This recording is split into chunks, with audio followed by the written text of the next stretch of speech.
Assalamualaikum dan halo gang. Salam satu bikers, kembali lagi ke channel Makan Motor dan Touring Noah TV. Seperti biasa, channel aku ni untuk memujuk abang-abang yang di luar sana yang nak berkecimpung dalam dunia pemotoran khususnya touring. Jangan lupa share, like dan subscribe Makan Motor dan Touring. Baiklah, review ringkas hari ini aku baru balik daripada Malaysian Bike Week. Wah, dekat Maib Serdang baru balik ni. Fresh dalam kepala otak aku. Tadi aku pergi Hall A M-Force Bike. M-Force Bike dia bawa 23 jenama dia. Dia bawa Hall A dan Hall C. Ada Hall C lagi, motor-motor lain lah. Tapi hari ni aku nak review tentang motor-motor China. Lambakan motor China. Makin banyak motor China yang datang sini. So, maksud kata producer negara, produk manufacturer country lain tak boleh lagi lah jual mahal sebab dah banyak sangat saingan sekarang. Jadi untuk hari ni kita nak rumus pasal skuter. Aku nak consider skuter saja. Skuter yang menjadi dilema abang-abang yang di luar sana. Vogue ataupun Zontes baru V2. Ya, ini dia cerita dia. Untuk abang-abang luar sana, sila dengar channel aku. Aku buat review secara ringkas. Jadi, harga lebih kurang sama. Okay, Vogue dengan Zontes V2. Apa perbezaan dia? Okay. Perbezaan yang ketara yang aku dapat lihat adalah silinder dia. Dia dual silinder. So, kita ambil perbezaan yang ini sebab abang-abang sana nak beli yang mana satu tak tahu kan. So, kita ambil perbezaan dua silinder. So, dua silinder. Dia ada dua silinder, dua dapak.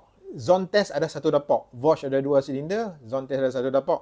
So, cc dia, hampa terbalikkan nombor 9 tu je. Satu cc Vogue tu 398cc. Vogue 368cc. Jadi, apa perbezaan dia? Kalau kita tahu, kalau dua silinder, highway dia smooth. Smooth. Smooth kan? Dua silinder, horsepower mestilah laju lagi lah. 40 lebih.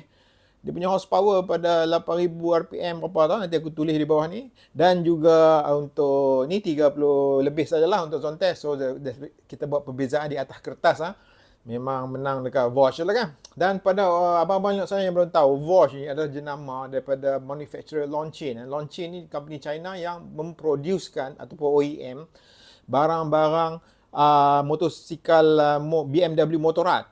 So kita boleh assume lah, kita boleh anggap kan Vogue skuter ni adalah daripada skuter 400cc yang BMW punya tu lah sebab dia memang produce lama lah. Dia pun ni buat kalibrasi dia pun ni partner yang kuat sebenarnya.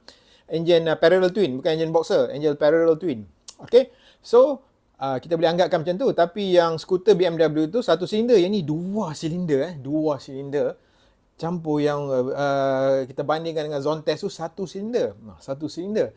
Jadi untuk dua silinder ni kita tahulah memang dalam highway pergi macam tu lah. Okay, dan juga tak ada vibration lah kan. Dan motor Zontes ni satu silinder tapi dia dual cool. Dia ada liquid cool dengan oil cool. Okay, yang ni ada liquid cool sajalah, yang Vogue ni kan smooth. Itu je dia punya dua silinder. Dan apabila dua silinder dengan satu silinder, apa kita nak bandingkan sini? Okey, kita bandingkan torque pula. Okey, torque dia apa pula? Salah satu benda yang kita penting adalah pick up kita di dalam bukan highway, pick up kita waktu jam, waktu di dalam pekan nak lompat sana lompat sini kan, pick up low end torque. So low end torque dia yang kita menjadi satu persoalan sekarang, double silinder ni dia ada pick up tak masa kita tengah slow tu? Ada. Torque dia pun lagi, peak torque dia 40 lebih 40 lebih pada 5,000 RPM. Okey. 44 torque dia capai pada 5,000 RPM. Dibandingkan dengan Zontes 40 torque dengan low end torque pada 6,000 RPM. So low end torque dua-dua ada lah bukan masuk kata dua-dua ada kan, tapi torque yang Vogue ni lagi pick up. Okay. Tetapi bukan senang sebegitu rupa. Feel dia tu kita tak tahu lagi. Aku pun tak naik lagi. Aku tak naik ni. Kita buat sembang-sembang secara rumusan di dalam atas kertas. Bagi abang ambil sana, sini kita sembang santai saja. Bukan satu review yang mechanical yang betul. Ni kita sembang-sembang dulu. Sembang-sembang dulu sebelum nak beli. Dah pening sangat kan. Tetapi feel dia, aku rasa ramalan. Macam ramalan kerja cuaca lah. Petang nampak macam mendung, tak semestinya hujan kan. Kita buat ramalan atas kertas sajalah. Aku rasa feel dia, aku rasa zone test ni sebab dia ringan. Tu kita kena kaji juga. Dia ringan. Ringan lagi 20 kilo. 198 zone test, 220 kilo untuk watch ni kan. So dia lagi ringan. Maksud kata, walaupun low end torque dia tak peak, dia tak sampai RPM-nya ni. Tapi aku rasa sedap lagi nak agile lah. Macam low end torque nak pick up, pergi sana, pergi sini dekat dalam pekan tu zone test kot. Tak tahulah, aku tak tahu sebab aku tak test lagi. Kita buat assume je lah. Sebab untuk 2 silinder ni yang kita worried, yang kita risaukan adalah dia punya low end torque tu tak ada. Dia lagging.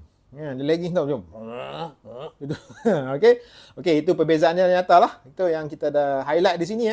Dan satu lagi yang kita nak tengok selain daripada itu, apa perbezaan dia lagi untuk zone test ni lagi, dia ride by wire. Watch ni ride by cable. Jadi zone test ni dia ada auto cruise. Kalau ride by wire aku dah sembang banyak kali dah, dia ada servo lah apalah, dia kesan tu kan, dia buka tu. Dia ada auto cruise. Okey. Watch ni 450 dia pakai kabel lagi. Okey. Pendapat aku kalau hangpa tanya pendapat aku suka kabel. Ini aku punya preference, aku punya pilihan. Aku suka kabel sebab kalau yang throttle by ride by wire, dia guna sensor. Sensor ni kalau hangpa tengok dia macam lagging sikit tau. Dia macam lagging sikit. Lagging per millisecond macam lah kan. Sebab dia gunakan isyarat elektronik memberitahu kepada servo untuk membuka tu, dia macam lagging sikit.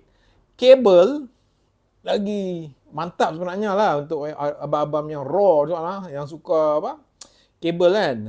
Aku memang suka kabel. Aku memang prefer kabel lah. Jadi yang V1 zone test tu aku lebih suka maknanya dia ni sebab kalau hampa auto cruise kan, sebenarnya kalau hampa tengok macam gambar ni kan, hampa pakai ni je throttle lock. Dia bukan auto cruise, dia mechanical, dia lock kan hampa punya handle. Setengah orang takut bahaya kan, tapi aku dah tengok yang bagus punya brand, dia kalau dia takkan terlock punya, dia macam senang je nak neutralkan balik ataupun nak tutup minyak tu balik tutup throttle tu balik. Dan bila satu lagi dia boleh tekan. Dia tekan terus dia ni. Okey? Tu salah satunya lah, dia tekan terus dia ni. Jadi itu perbezaan dia. Apa lagi perbezaan dia yang lain adalah rupa dia lah. Okey, dari segi rupa ini adalah subjektif. Kita ni manusia, lain-lain benda yang kita berkenan kan. Setengah orang suka A, setengah orang suka B. Aku lebih suka zone test lah. Dia nampak lagi berketak. Setelah aku live tengok kan. Dia watch ni cantik. Jangan kata tak cantik. Dia siap ada kamera depan, lampu dia memang dahsyat kan. Dia kena tayar, skuter tayar depan dia pun 17 kan. Macam memang orang suka lah. Dia tak sampai ke tayar kecil, tapi belakang 14 kot. Dia macam ternaik macam tu sikit kan. Dan ini dia punya tengok ni. Luar dia punya kompartmen dalam ni tengok luar. And then aku tengok dia punya display ni lagi nampak mantap lah. Bosch 450 ni kan, harga dia pun mantap. Jadi macam mana abang-abang lihat sana, mana satu yang nak beli kan? Mengikut pengalaman saya, ahli nujum Pak Belalang. Aku rasa banyak bikers akan ambil Bosch ni lah. Yalah, dia orang kata on paper semua menang, harga lebih kurang dah lah 2 silinder, horsepower tinggi, torque pun ada, berat sikit lah kan, dan minyak dia lebih sikit kan, 118 liter, tak banyak sangat lah. Yang zone test pun 17.5 liter kot kan. Jadi macam mana abang-abang lihat sana? Pening kepala dah nak beli apa? Kalau hampa tanya aku tak pening. Aku ambil Bosch je. Sebab yalah kita kan nyam-nyam-nyam seronok lah. Tapi aku kalau siapa yang tengok channel aku, memang aku tak akan ambil skuter. Aku ada macam tengoklah channel aku dulu. Sebab apa aku tidak ambil skuter. Ni apa boleh revise channel aku. Jangan lupa share, like, subscribe. Makan Motor dan Touring untuk abang-abang skuter di luar sana. Bosch 450X dah lah tu. OEM untuk Beamer tu So abang-abang di sana sekarang tak tahulah macam mana nak beli ke tak. Dan untuk motor Zontes ni, aku dah interview member aku dah pakai lama dah Zontes ni. Dia pakai V1. V1. Untuk abang-abang yang dah pakai V1, aku rasa tak payah upgrade V2 kot. Sebab sama je lebih kurang. Dia macam lebih sikit kot dia punya CC. Aku tak perasan. Dia ada ni, cool. Liquid cool dengan oil cool dia tambah. Okay? Dan ride by wire. Apa lagi dia tambah? Komplain yang aku dengar, bukan komplain lah, member aku cakap lah, aku ni suka collect data secara kualitatif, tengok apa kata, interview orang, aku suka interview orang. Dia kata Zontes yang V1 ke V2 ni, hampa kena tukar handle sikit tau. Handle tu, dia kata ride daripada sini ke Melaka pun dah lenguh, kan? Handle tu macam tinggi, dia design untuk orang berdiri. So dia tukar yang macam ada khas punya untuk Zontes dan Pro Taper. Itu pun penting, baru dia boleh ride tak lenguh, kan? Sebab dia naik macam tu. Dia tinggi, dia macam tinggi macam mana aku tak tahu, dia yang cakap. So masuk kata apa boleh tukar handle lah, itu satu isu untuk Zontes lah. Yang untuk Vosh 450 ni tak tahulah sebab baru launching kan. So itulah, siapa boleh belilah, kan? Boleh jadi tikus putih dan komen-komen kat bawah sini. Jadi saya keseluruhan apa Malaysia Bike Week, pendapat aku best lah. Nanti aku akan review je untuk motor-motor yang lain. Dan untuk segmen makan, aku makan dekat sini. Aku makan ni mihun soup. Oh, ni best lah, mihun soup gemas lah. So ini dia punya kedai dekat Sendayan. Dekat Negeri Sembilan ke Sendayan, dekat masjid mana tak? Apa boleh Google tengok. Tengok. Aku makan. Sampai habis aku makan Licin. Okay. Di situlah review pendek. Jangan lupa share dan subscribe. Makan motor dan touring. Confirm tidak boring. Tapi kalau tengok lama-lama nak buat pilih motor, mungkin boleh jadi pening. Okay. Ciao.